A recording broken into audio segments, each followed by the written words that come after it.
స్వచ్ఛత అంటే నందిని. నందిని పాలు మరియు పెరుగు. Welcome to our channel. ఈ రోజు మనతో పాటుగా రమ్మగారు ఉన్నారు. నమస్తే రమ్మగారు. నమస్తే జయ. రమ్మగారు, ప్రాప్తానికి మించింది లేదంటారు. అంటే మనకి ఏది రాసి పెట్టుంటే అదే జరుగుతుంది. మనకి ఏది రావాలో అది మాత్రమే వస్తుంది. ఎప్పుడు రావాలో అప్పుడే వస్తుంది. మనం ఎంత తొందరపడినా కూడా రాదంటుంటారు కదా. ఇలా వీటికి సంబంధించి అంటే మనకి ఇలాంటి వాక్యాలు ఉన్నాయి అంటే దీనికి సంబంధించి ఏదైనా ఒక స్టోరీ ఉంటుంది బహుశా. ఒకటే బోల్డ్ ఉంటాయి. ఇలాంటిది మనం ఒకటి చెప్పుకున్నాము ఆల్రెడీ, ఒకటి రెండు చెప్పుకున్నాము. ఇది కూడా కథ బాగుంటుంది. ఓకే. పూర్వం అట ఓ రామశర్మ అని ఒక పండితుడు ఉండేవాడు ఒక పల్లెటూరులో. ఇతనికి ఏంటంటే ఎవరు చేయని పని చేయాలని అతని కోరిక. ఎవరు చేయని పని చేయాలి, ప్రత్యేకంగా ఉండాలి అలా అనుకునేవాడు. ఓకే.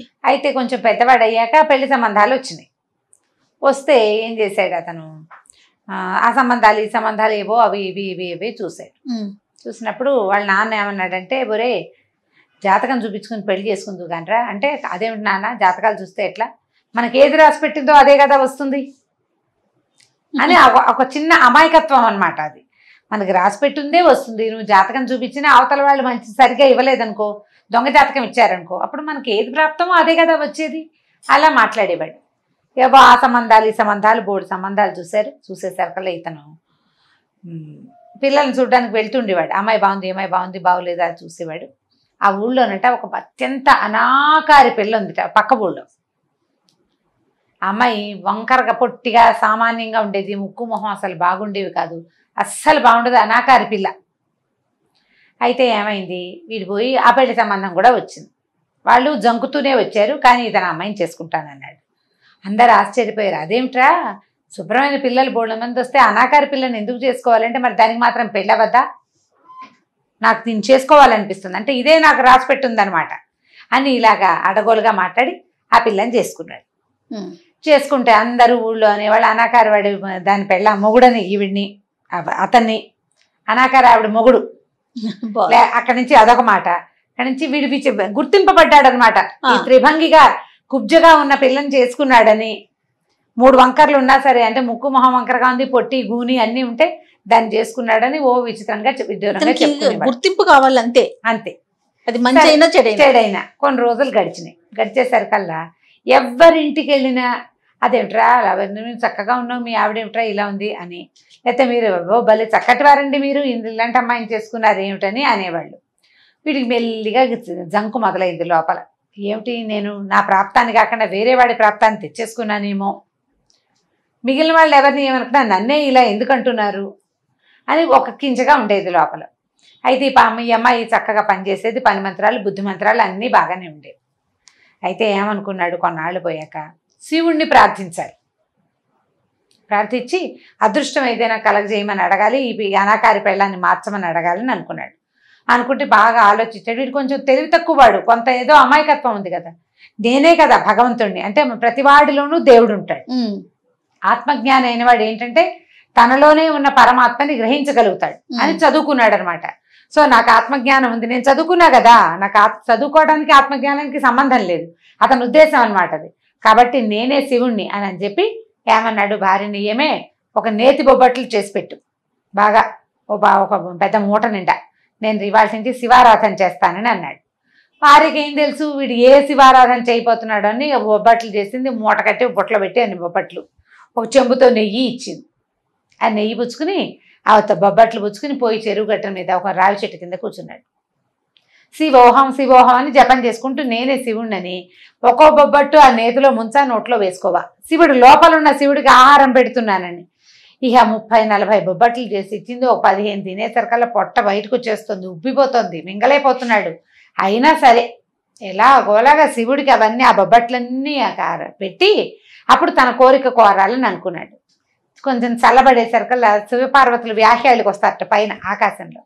శివుడు పార్వతి పైన వెళ్తూ చూశారు. చూస్తే పార్వతీదేవి, అయ్యో పిచ్చివాడండి, మీరు తన లోపలే ఉన్నారనుకుని ఆ బొబ్బట్లు చూడండి చచ్చిపోతున్నాడు తినలేక, పాపం వాడి కోరిక తీర్చాలండి ఏదో విధంగా అని అన్నారు.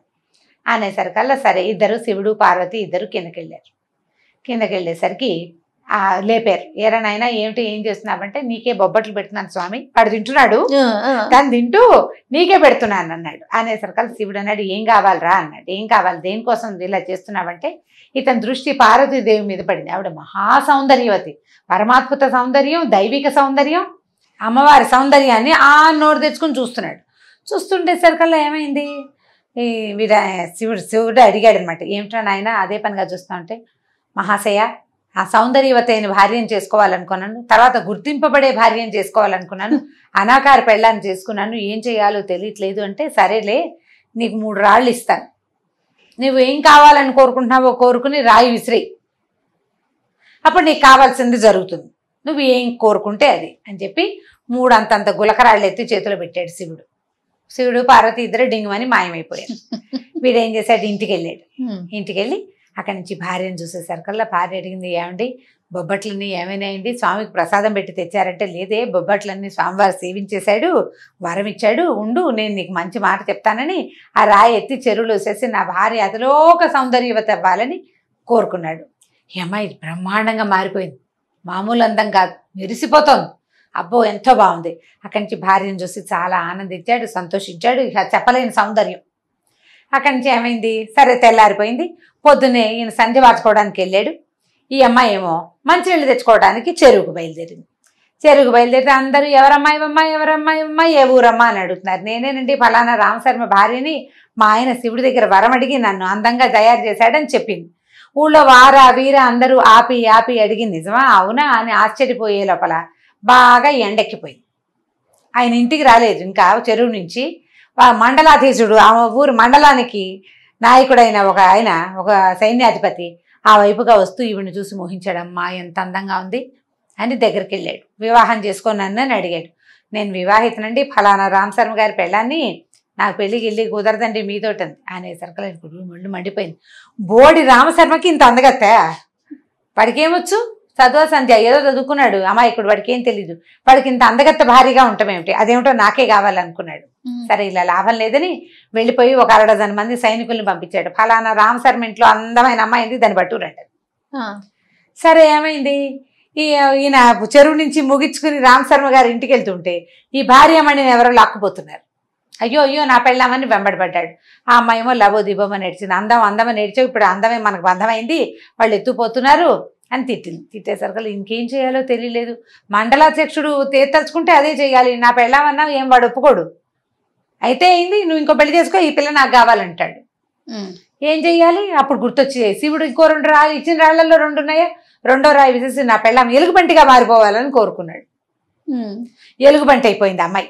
ఎలుగుబంటి అయిపోయేసరికల్లా సైనికులు కంగారు పడి వదిలిపెట్టేశారు.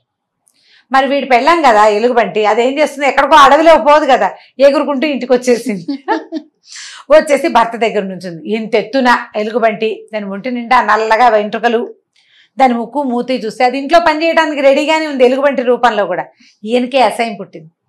చిచ్చి నా ఎలుగుబంటితోటి నేనేం కాపురం చేస్తాను, ఇది నాకేం వంట చేసి పెడుతుంది అనుకుని, దేవుడా నా పెళ్ళాన్ని ఎలుగుబంటిని నా పెళ్ళంగా మార్చేసేని 3వ రాయి కూడా విసిరేసాడు. విసిరేయంగానే మామూలు కుబ్జావతారంతో వచ్చేసింది అమ్మాయి మళ్ళీ. మరి అదే కదా కోరుకున్నాడు. అప్పుడు చూసుకున్నాడు, అప్పటికి అర్థమైంది 3 రాళ్ళు వేసేసాను, ఇప్పుడు ఇక శివుడు మళ్ళీ రాడు, బొబ్బట్లు తిను ఇంకోటి సొజ్జప్పాలు తిన్నా రాడు, ఇంకా ఆప్షన్ లేదు. ఇంకేం చేస్తాము, అయ్యో మనకు ప్రాప్తం ఇదే, వృధాగా నేను తపస్సు చేశా, ఏదో చేశాడు బొబ్బట్లు తపస్సు, ఇచ్చిన వరాలు 3 వృధా చేసుకున్నా, దీని బదులు డబ్బులు కావాలని ఏదైనా కోరుకుంటే బాగుండేది.